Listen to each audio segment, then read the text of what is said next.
It is time to go in depth on the president's tax plan. According to the Washington Times, the Democrats are trying to get around this $10,000 cap on how much of their state and local taxes residences can write off in their federal forms.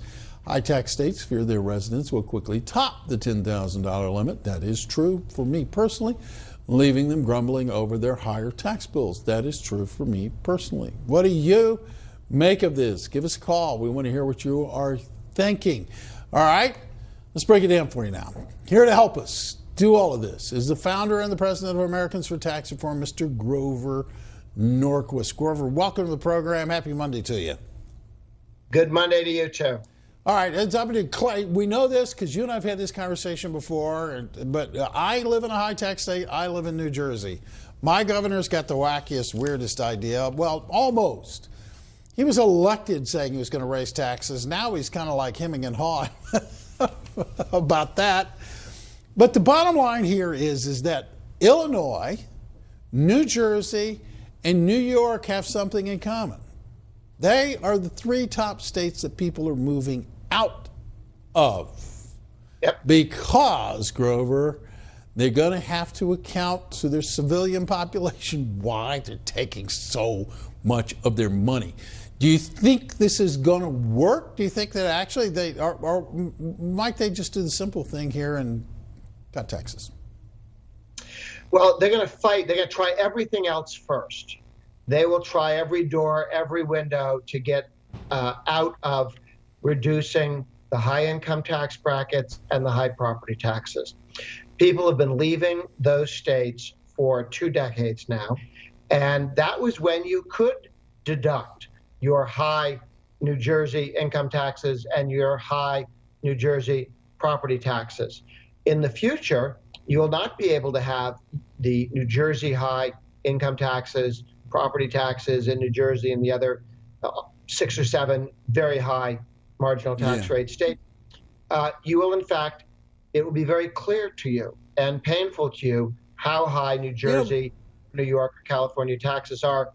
More tax cuts will happen than tax hikes to those people. One quick question, Grover, is because what's not being talked about in all this discussion is the alternative minimum tax, which hit a lot of people in these states anyway. I mean, I don't think a lot of people understood that their deductions were severely limited under alternative minimum tax.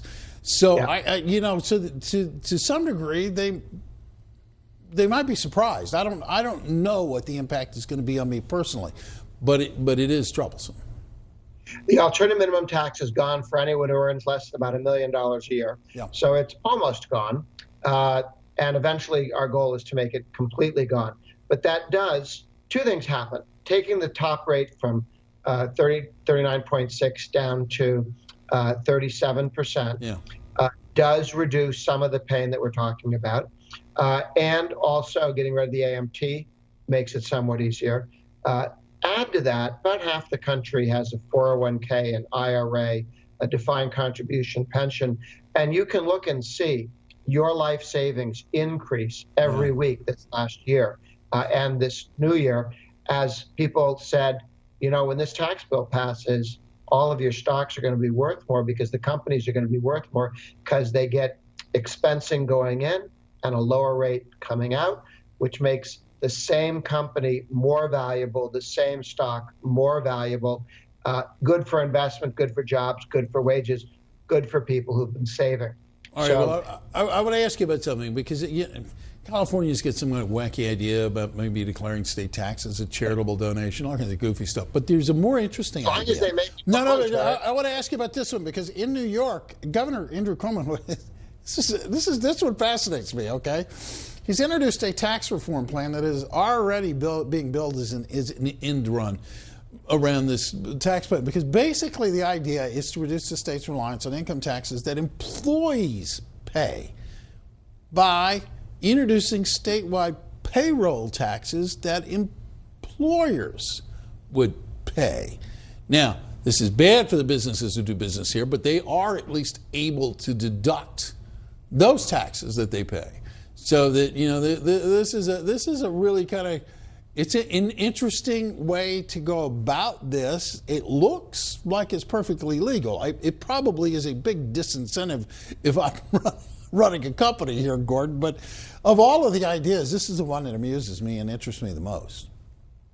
Well, and keep in mind that the next step in tax reform will be to eliminate the corporate state and local tax exemption. There's no reason that should exist.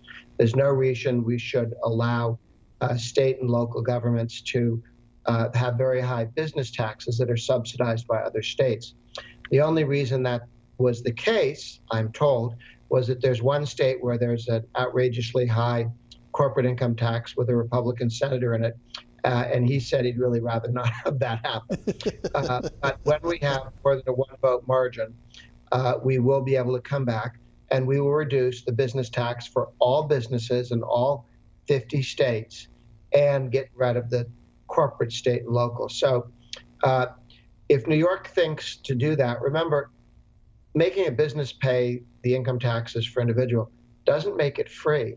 By making it tax deductible, since the corporate rate's only 21%, you're still getting whacked with an 80% increase in taxes. 80% of that tax hike will be borne by businesses.